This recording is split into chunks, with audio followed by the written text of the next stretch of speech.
Netflix recommended me to watch a movie called The Book Club, and it's about a bunch of like older ladies who are reading 50 Shades. One of the ladies is like, we can't do this, we're old. And one of them's like, it says for mature audiences. Welcome everyone back to another book club. It's been a hot minute. Also apologies for people watching online if you haven't seen our other one. We had technical difficulties. My computer deleted the footage. Is what happened to the last book club. Oh no! So my computer just like died, and I took it in to the like company to fix it. And they were like, make sure you get everything off it. And I was like, okay. So I got it all off it, and then it just saved it as a shortcut and not the actual file. For the month of July, if you can't tell by Elly's background, we did Ariadne. So my first question is going to be with no words. You're just going to either put a thumbs up or a thumbs down with how you feel about this book. Interesting. At least there's more to discuss this way. Yeah, I'm actually what I'm actually really interested. I think because there's definitely like very differing opinions, so I'm excited to hear what other people have to say. I have found that I appreciate a book more, even if I didn't like it, after we have a chat about it. This is true. That's true. This is true. Yeah. I was just going to say, I will say this, because Bethany and I have very differing opinions on this, and this is not the first time I've said this. It's kind of like we both had the same working, like the maths problems where it's like show your working in order to get the answer. We've got the same working to get the answer, but then we both get different answers. That's what it's like having a discussion about this book with Bethany. I don't know if you're doing math right. Did people know much about the mythology behind it or the other stories that were told throughout it when they started? Only Bits and like pieces, very yeah. basics. Yeah, like I knew like a little bit about like Icarus and Daedalus, partly from Percy Jackson. I knew like I had like a book of mythology as a kid that had it was like one page story of like the labyrinth kind of thing. So, Yeah. Yeah, and they touch on a few different myths. So it's like I kind of know the Medusa myth and the King Midas myth. Yeah. But I didn't know like Ariadne's fate going into it. I watched Clash of the Titans when I was younger. That's my Greek mythology. Yeah, man. Respect. Banging theme song. That was a good show. Mm-hmm. For those of you who did know about the general storyline behind it, or even more, did you think that this book added to it in any way, or was it just a general retelling in like 300 to 400 pages? I did know quite a bit about the myth before going in. But I got to be honest with you, I really wanted more about the discussion of the labyrinth. Like I really wanted more of that act.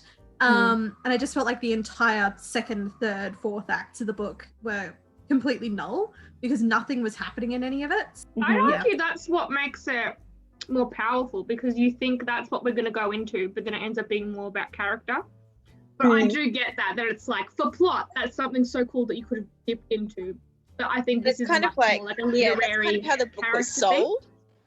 It's Yeah, like, but this is the what she's story known of the for. Minotaur. But it's like, let's find out what she's actually like and what happened to her. But I think you could very easily do that in the context of, you know, helping Theseus defeat the Minotaur. I think there are many moments of characterization that you could have taken in there, and yet there's just her sitting on an island, and I don't really personally, I don't really think that's a very effective form of characterization when she's just sitting on a rock staring out into the ocean going, when will my husband return from the ocean? That sort of thing. I mean, that was my gripe with the entire book, to be honest. Yep. It was pretty quick that like someone came along. It's not like we followed her for like weeks and weeks on her own just learning. I mean, I guess we can get more into like what we liked and disliked more later, but I think that was my main gripe overall with the book, was I felt that there was a lot of, like, it's a narration obviously, but I felt like there was a lot more telling rather than showing things actually happening. Like, we spent a lot of time watching Ariadne on the island as she finds out things are happening rather than experiencing it from our perspective. And I felt that was really But that's how it would have annoying been to me, at least. back then. Like they wouldn't be as free to just go and do stuff.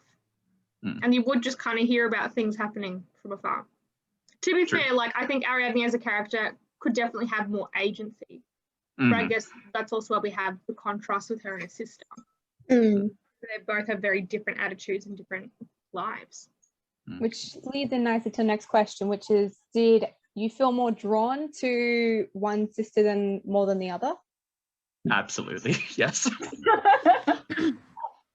Up I to a felt a lot certain more point. compelled to read Yep. Phaedra's stories. Yeah. Mm. The narrative voice I found was just more interesting. And she Mhm. had, you know, as you were saying, like, I feel like she definitely had more agency and she was willing to take risks and to try things. And Yep. that's just more Mhm. compelling. I think as a modern woman, especially reading this book, like this book does say a lot about a woman's role in that society. And I feel like Phaedra is just someone who I just liked more. Mm. Yeah, I felt like she took it into her own hands more, where she was willing to learn about the politics, was willing to put herself in her place, whereas Ariadne was kind of just being herself on an island, and it got really boring. I did appreciate that bit at the end where Phaedra came to the island. I appreciated that she did kind of call Ariadne out on that. She was like, your world is so small and you don't even have a clue what's going on. Yeah. Yeah, but that's the whole like feminism thing where like how some people are just happy to be like a mother and a wife, and other people are like, I want more. Yeah, but also like they're both very naive and victims of circumstance. Yeah. I'd be interested if Ariadne was the one to go to Athens and if Phaedra was the one on the island, like how they would have responded. I don't have the answer, but I'm like, No, it is interesting. Because I feel like Ariadne would have still had the same kind of passive role. She wouldn't have had that agency. Yeah. Like she would have just resigned herself to, okay, my husband's sleeping around, he's going on adventures.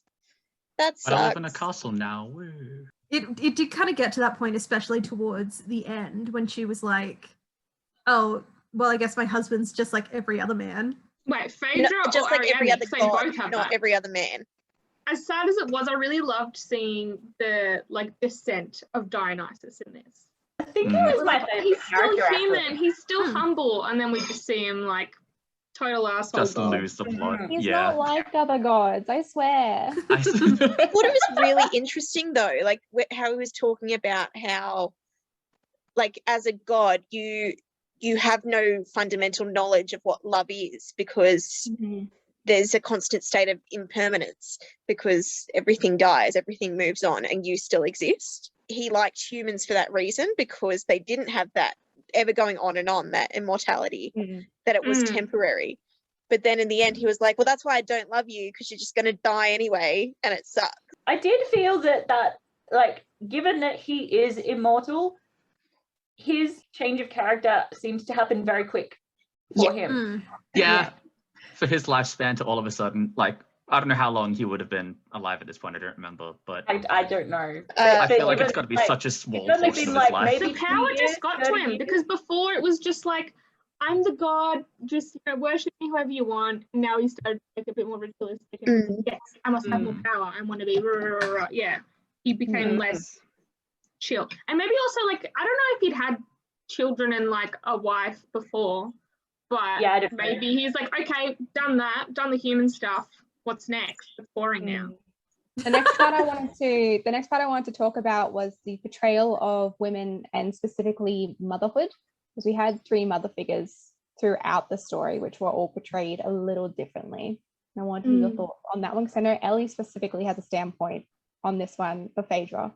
I'd argue 4, because we have Dionysus's mum as well, which he never met, but he idolized. True. Yeah. I really liked it. I really liked that each experience was really unique and portrayed a different experience of the motherhood journey. I mean, none of us are mothers, so it's hard for us to kind of speak to the, you know, validity of that experience.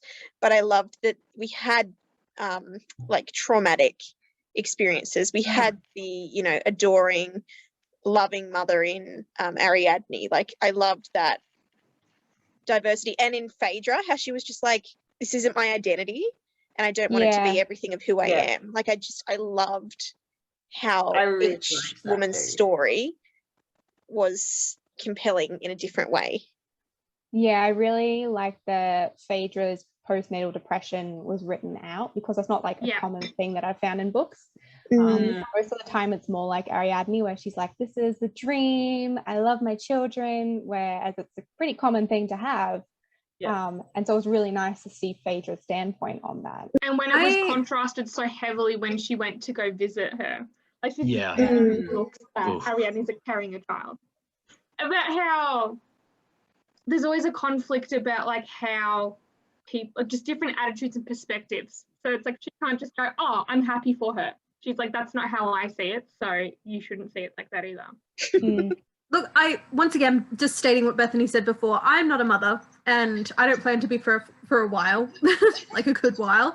But I personally feel like the postnatal depression wasn't quite handled well enough, in my opinion, simply because of the fact that I felt like she was such a powerful, beautiful character, and then as soon as she had children, she just became incredibly petty. When Ashley asked before, did you resonate with one of the sisters in particular, I said up until a certain point. It was that point where I didn't like Phaedra anymore, because it was like nothing else mattered except for her little universe. Like, it is postnatal depression, that's just what happens.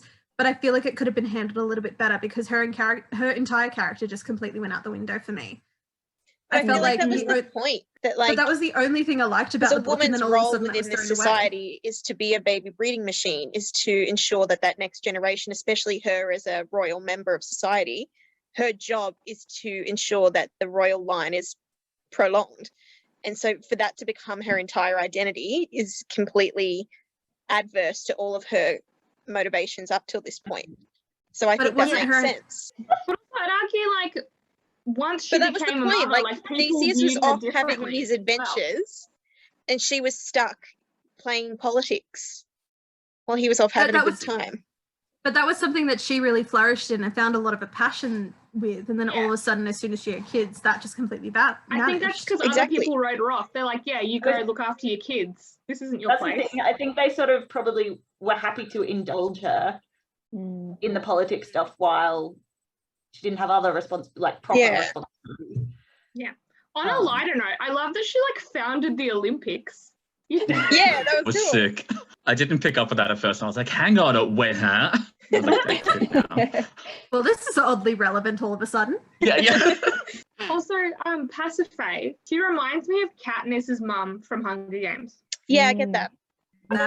Where she's just like shell-shocked and like not present. I feel so bad for her. I genuinely was more interested in her character than Ariadne's character. Having also read Cersei, like the difference, because Pasiphae is Cersei's sister, and it's so interesting how different that character is drawn in the two books. Like, she's really confident, and like, because Cersei comes to help deliver the Minotaur, and Cersei's like, oh my god, what have you done? And she's just like, what?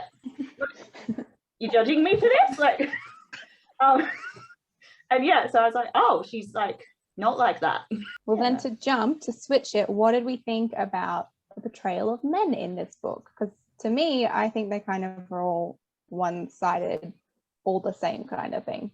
I thought Theseus was very one-dimensional in the entire first act, and then I realized that was every character throughout the entire book. That was I think it's partly just that ambitions were limited in this kind of like era and this world, that it is kind of about the legacy. They're not just like, oh, let's just be happy. Maybe if you were a peasant, but if you were rich, you're like, it's not enough just to be rich. I need to be famous for all time. I felt like the only male character that actually had any significant like differences was Hippolytus, and even then that didn't end well for him in the long run. But I feel like that was also the point, that these people who had agency and authenticity and like roundness as characters, like the point was that they had demise. They didn't have that success story, because you know, vindiction and power and authority is what's rewarded within this society. So Hippolytus, in his tragic end, like, it was not his fault. It was nothing he did. It was the result of a thirst and hunger for power. Every other male character was just kind of like mean.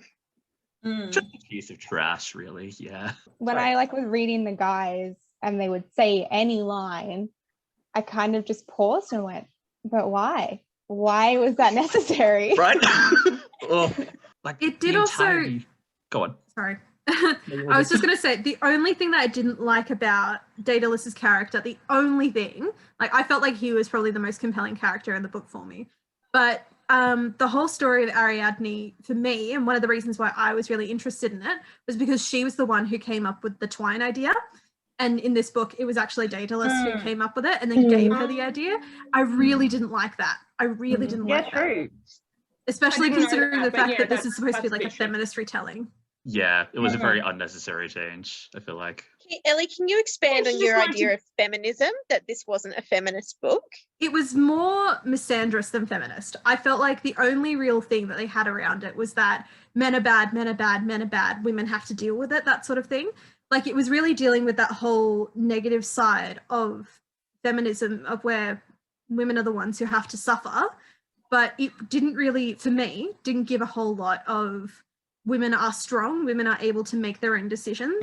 It felt more like women are just being dragged along by the men in these stories, and this is just the story of that. I'd still say there were moments of strength in the characters, but I don't think this book was ever going to be like, we're superheroes, let's show them all. It's like every single piece of like promotional material, or like even on my supplier's website, it's just like the #1 feminist retelling of Greek mythology or something like that. Like, that's actually what my supplier's website says in the subtitle.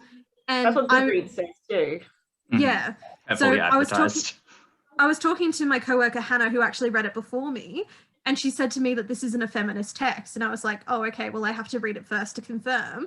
And then I read the book and I was like, actually, no, you're right. It's not a feminist text at all. It's just, this is women, men are bad, this is women, etc. I don't feel like it has to be empowering to be feminist, though, because I do feel like this was a feminist text in its portrayal of I feel like women. I feel like if you're going to make it as part of like the core marketing, yes, it does need to be empowering, because people who are going to buy this book are going to read this book and think this is going to be empowering for women, especially for me, coming into this book thinking that Ariadne was the one who came up with the idea to slay the Minotaur, and that was taken away from her. Like, the one moment that I actually wanted was taken away from her. I think it made a good point in the beginning when they led up to the whole women have to pick up from men. But that point was made so fast, and then they just kept making that same point over and over and over and over and over again instead of expanding upon it or really delving further into it. It was just like that surface level, we have to solve men's problems throughout the entire book. I didn't feel like it was solving men's problems, though. Like, I felt like it was women paying consequences for men's actions repeatedly again and again. And I feel like that was the point. Yeah, but they made the point so fast in like the first little like third of it, and then they kept making the point over and over again, and I was like, I get it. This is the point. I don't really want to read it if you're just going to bring up the same point over and over again. But like, it's not expanding it or like changing it or like bringing it from many different perspectives. It was like the same point from the same perspective, basically, the entire book. I get that, but like, it didn't bother me because I'm like, it is a repetitive problem. So I was like, of course it's still happening. And that's the whole thing. It's still happening. Nothing has changed. It wasn't. And even in this world of all-powerful gods, it's shit. Yeah, but it, like, for me, it wasn't interesting to read because it was so repetitive. Yeah, it's 300 pages where I can't tell you what happened in 200 of them. The first time that whole idea is mentioned was when you were talking about Medusa and how she was the one who paid the price in her little corner of mythology. So what do you think that significance is in comparison to the last scene when Ariadne gets killed by Medusa? Do you think there is any sort of significance in that? I guess that was just like one foreshadowing to be like, this is gonna happen later. I feel like that was like the story coming full circle, but I feel like, I don't know if it added to it, in my opinion, at least, having her die in the same way. Like, it could for other people, but for me, I just kind of got the point really early on. I liked it. But I thought it was a really powerful end. I was just like, oh, but also I guess it's symbolic of how women don't always act, you know, being turned into stone. Like, that's like a fear response. Like, I understand how it can be, you know, frustrating especially as contemporary readers, where we've got so many more different kinds of stories. Like, this essentially is retelling a story that has an ending and has certain beats that have been told for centuries. Like, the ending was going to be the same, I don't know. I really liked it because it was like the whole time Ariadne was like, Medusa, we know, was a victim of, of the lust of a god.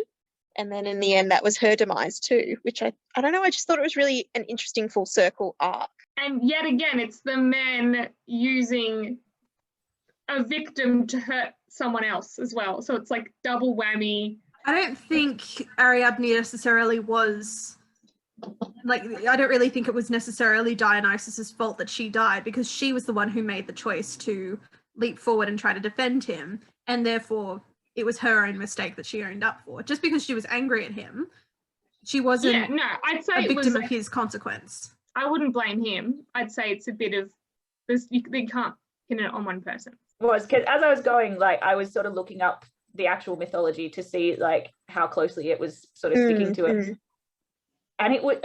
And that's like you're saying, like it's a story that has been retold for centuries, and it sticks really, really, like it is literally just retelling what is in the original stories. It's not sort of doing. And because when I looked something up, I'd sort of read I'd read the whole article or whatever it was, so then I would sort of know what was coming in the book, and then I was like, oh yeah, it's exactly how the mythology website said it would. Yeah, well, again, it's not like she was going to add in dragons and spaceships. Oh, it was just like, a character study, and that's what I really liked about it. I see. I think I think you can do retellings or like something and still like add your own twist, but I don't feel like she was exploring the themes that she wanted to explore. Yeah, but definitely. What kind of twist would you have wanted? I don't know, like just, well, maybe like with the like with Circe, how she like technically was never able to leave the island, but in that there were certain events where like in that book she contrived to get her off the island, so you could see what was going on in the wider world, and that sort of was stuff that she then took back to the island and influenced her going forward, stuff like that would still have like I'm not like major twists, you're like, what? It's the story. It's like, well, more something. This is it's character driven, not plot driven. And I used to, if I'd read this a few years ago, I think I would have hated it, but I've been reading more like literary fiction. See, maybe that's something that does bother me, because I read a lot of character focused fiction, and I personally just don't really think that this one hit the mark, because it did feel like the characters weren't fleshed out enough. Like it could have been done in a far different way. Like when I was saying you could possibly put a lot more character into the actual betrayal at the beginning, like all of that sort of stuff. Like she really needed to pick her moments, and I don't really think that came across. And I do get the vibe that the characters are a vehicle for the themes. So like we learn a bit about the characters, but it's not like let's find out everything we possibly can. It's like, how can I use these characters to get at these themes? And I think I agree with Ash what he was saying before. For the writing itself, the style, I did find it quite boring, I'll be honest, compared to a lot of other stuff that I've read. She admits it. Like I still enjoyed the story, but for me, the writing itself, like I listened to the audiobook, I didn't read the physical book, so maybe that changes my experience compared to all of you guys who read it. Like it was very monotonous, same sentence length, same beats that were just kind of constantly happening over again. Whereas like, I really feel like, especially when we were talking about the labyrinth, like the experience of being in the labyrinth and the feeling that gives, like that would have been a really fun thing to kind of explore a little bit more, or like the experience in the island, especially once she had like, Dionysus provided the fountains and like stuff to eat, and like, I don't know, I just feel like the descriptive and emotive language could have been pushed a little bit further to enhance certain scenes. Yeah, like there were times where I like would almost go like, oh, maybe I'll mark that down, that quote. But I was like, it's not actually like written in any kind of beautiful poetic way that I'm like, I want to remember that. I was like, it's a good idea, but the words actually, I'm not like, wow, how wonderfully worded. Yeah. I thought that a lot of the time we were told things but not really given a reason to care, I guess. Maybe that's just me being cynical, but like I felt like especially it might have been the third or fourth chapter, are just telling their stories and we're like, okay, cool. Like especially there's one paragraph like early on in the first part where like Theseus and Ariadne are talking in the cave and then they're on the rocks, and she's like, yeah, so my lover, he's really great. And I was like, when did this happen? You could have like done so much more development, and I guess that wasn't the point at the time, but that was the point of the story that she wanted to tell, was that he was taking advantage of her naivety. Yeah, She's like, but oh, this is true love. He's like, yeah, it is. It's But I true feel love like in up between until the that point- sheets. up until that point, all we saw was Theseus being like, hey, look at my conquests, I'm so cool. And Ariadne going, yeah, you are so cool. I'm in love with you. I've talked to you for 2 minutes. Yep. And like, I get that's the point of the story, but just as a reader, I was like, and I the don't only other care. option is this asshole douchebag. So she's like, in comparison, Yep. let's Yeah. run away, baby. Yeah. It's the I wish I saw the romanticism But of development there also, more. it's like, he's hot. Get away. Mhm. Like, Yep. And He also mentioned he's that. new. Like she's been stuck in Yeah. a palace for like, how is she, 18 something? She was And- definitely sorry. projecting onto him. And before we know like anything about him, we just know that he's like, I'm willing to sacrifice myself so these children don't have to die alone. It's like, Yeah. Yep. Yep. but then it's like, okay, no, it was a ploy because he wants glory, and then More also glory. he's going to take advantage of everyone along the way. Yeah. Yeah. But even then, I felt like it was so like way too convenient, I guess, if that makes sense. Like he's like, look at me, I've done all this great stuff. Oh, you're sad about these people who like got killed? Don't I do worry, get I that. avenged them. Look Yeah, at me. I do I'm get so that. cool. Especially when it's like the real Minotaur. convenient, come with me. Yeah. Especially when But it's like I the feel like- Minotaur who's like, nobody can stop our Minotaur. He's going to eat everyone. He's amazing, blah, blah, blah. Oh, look, Theseus Yeet. killed him. Then Like, it was literally that quick. But it's kind of like, Hmm. that's the mythology. So it's just kind of like, well, Yeah, that's the Yeah. thing. back to the writing side of things, I remember Elly, you specifically told me, because you started reading it before I did, you specifically said that I would enjoy the prose of this, which I was excited about. But I did not enjoy the prose of this Mhm. at all. There were like At one the- or two lines that were good, but it felt clunky to me. Like the flow could have been really good. Like, May I just- say, I said that at a nicer time when I was still in Act 1. Okay, makes sense. Oh, that wasn't even my nicer time of the book. No, it was, because that's when things were happening in the book. And so I thought that there were some really interesting moments, specifically, dare I say, when that moment where you were reflecting on Medusa, and I was like, oh, that's actually a really interesting thought. But as you were saying, it did continue on throughout the book, and eventually it lost that meaning. So I did say that at a more innocent time, and I really wish I'd stopped reading at the first act. So Bethany was saying when she was listening to the audiobook that the sentences were the same length for the same beats. Did you I don't know, just that kind of stuff. Well, I didn't notice that while reading, but I was Mm. thinking if she's noticed it while she's reading the audiobook, could it have had a little bit more of an impact if it was written specifically to have those specific beats and the tones, more like a poetry style, sort of like the Iliad or something like that? Because I didn't get it while reading, but did, like, Bethany, was your experience any different? I don't understand what your question is. Like, listening to it, it was not the most engaging read. Like, I think Ash was saying, like, it was telling in the descriptions itself, where other audiobooks I've read, I'm like, oh my God, that's amazing. What? Like, having those visceral reactions. This just wasn't that experience. And compared to, like, Emily and I have both read Circe and this, and I also read Mythos as well. Mythos has been my favorite because it doesn't adhere to that same literary technique. It does a lot of personification of the characters. And when Stephen Fry was reading it, because I listened to that audiobook, it's so funny and engaging and much more focused on the storytelling process as opposed to this, which I feel like it was a much more subtle exploration of women and women's roles within this society. So I feel like it accomplished what it was trying to do, but it wasn't, like, I gave it 3 out of 5 stars because it was still, like, for me, I still had a good experience reading it. Something Ash and ours old movement teacher used to say, where form is content, or at least it can be. So it's like the actual, like, form of it is part of the storytelling. Yeah. Like, you know, if it's told that's through poetry, that's because that's intrinsically important to the story.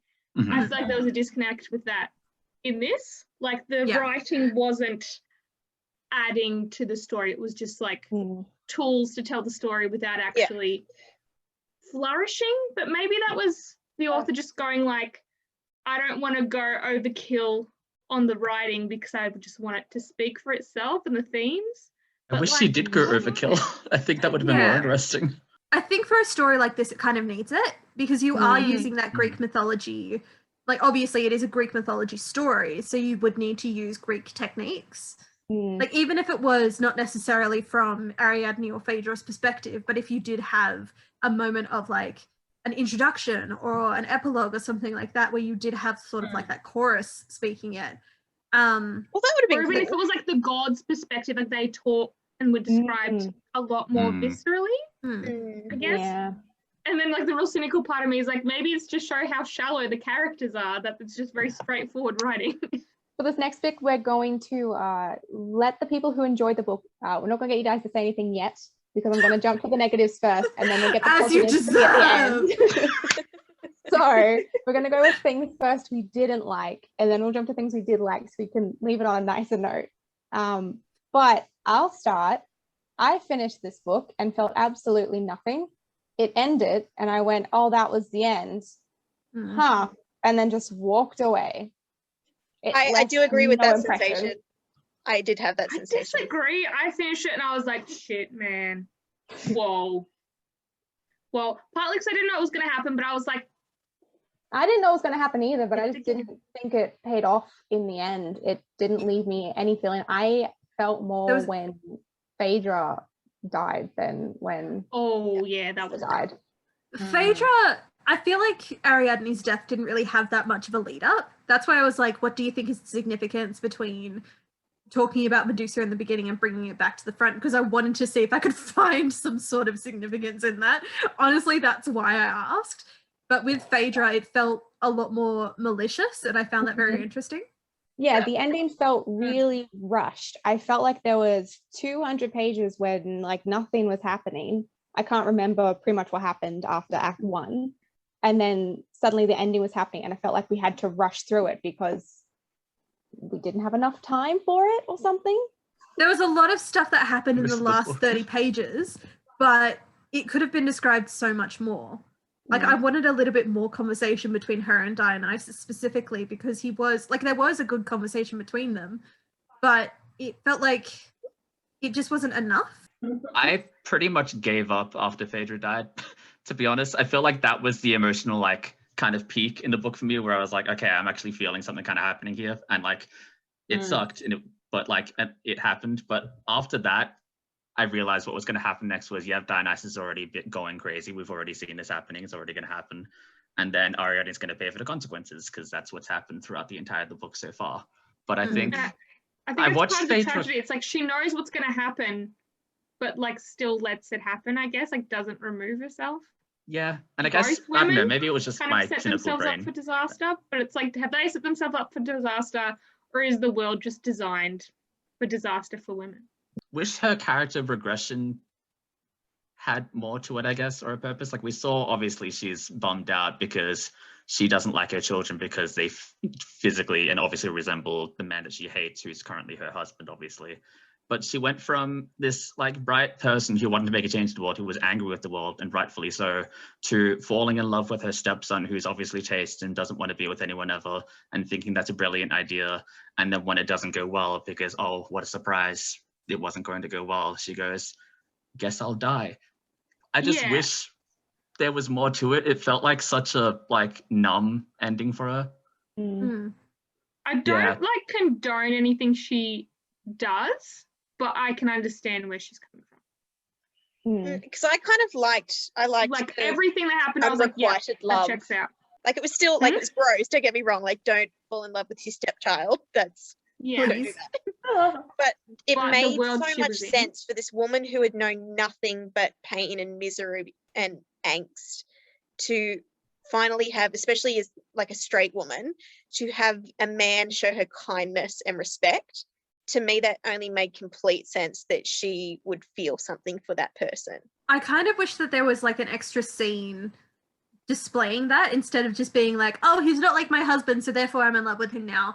But there should have been like a conversation between them going, like, even if it was literally just he's in the stables taking care of his horse and he's describing his kindness, what he wants from the world, what he wants to do, his rejection from his father, and then she starts to understand him through that. Like, rejection of the father, that's something that they can relate to. Even though we don't have that conversation. Like, I think that's just like a read between the lines. And like, there is a few of her being like, wow, I feel like if there's the rest of the story is very, like Ash was saying, tell not show. If you're going to tell something, that's probably a pretty significant thing to tell. That was sort of what I struggled with for the whole book, was that I described it to a couple of people like that it felt like this had already happened and now we're sitting around the fire while someone tells us about it. And then there were literally scenes like, you know, Phaedra and Ariadne haven't seen each other for 20 years or whatever. And she is just literally sitting there telling it after it happened, which means you don't have that sort of direct view into what was happening. And you don't get to live the emotions at the time. You just get to hear about the after effect afterwards. And I feel like that has far less of an impact. Definitely. What did everyone love about it? Or specifically, what did two people really love about it? I mean, this is just like a smaller thing, but I love that Hippolytus is so nice because he was raised by only women. Right? For me, it was just, I enjoyed that it wasn't necessarily the big adventure story, that the role of, like, particularly of Ariadne and Phaedra, we were kind of exploring more subtle nuances of their roles within this society. And I can understand why not everyone liked it. It's not, you know, massive beats in plot or massive development in character. It's a lot more subtle. Yeah, I'd say the book is themes first, characters second, plot third. Then writing maybe fourth. Like writing stuff.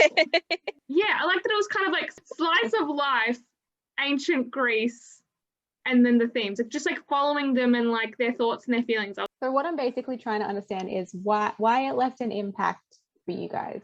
Because for me and Elly and I think Ash all walked away being like, that's a read. We've done it. Yeah. And then I wrote an anger To be fair, I have never said it left a lasting impact. Okay. Just say. Yeah, no, why did it leave a lasting I'm going to recommend people to necessarily read this book. But if you want to read it, I think it's worth it if you want to explore the themes. Yeah, no, I think it was just the themes and how we kept being like how women get the short end of the stick and pay for men's mistakes. And so that was ultimately how it ended, with her paying for men's mistakes. It was just kind of like, it wasn't like, wow, go women, but it was just kind of like, shit, this is a cycle. It's tragic and it's fucked. And I mean, in all fairness, it is Greek mythology, so we were expecting that from the get-go. Yeah.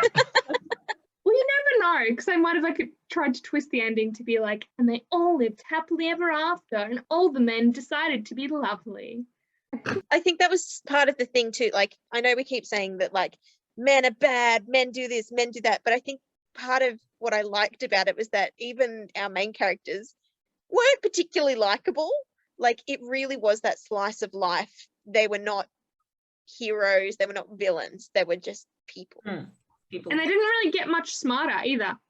Nope. They thought they did. They thought they're like, I'm mature, I'm smarter, I've been through bad things. And it's like, nope, it happened again and you didn't learn. Any final thoughts and your star rating that you would give it out of 5, or you did give it, because we're all on Goodreads, I think. I gave it 3. That way. Yeah. I usually just like rate off like how much I enjoyed it. So I'm just kind of then sometimes after reading it, I'll go like, So like I could bump this down to 4, but like my first impression right after finishing it was like, well, I like that. Yeah, I almost bumped it down to 1, and then I was like, I'll give it a couple days and think about it. I almost bumped it up to 3 just because the cover is really good. Question. So in the like little author's bio at the end, it says that she's working on another mythical retelling.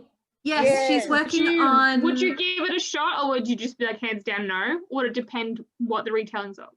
It does depend on what the retelling's of. I think this one is Troy. So I might give that one a go, because personally, Troy is a more compelling story to me, and there's a lot more in it rather than just Ariadne, like the labyrinth and the island, whereas Troy's like the battle between the gods.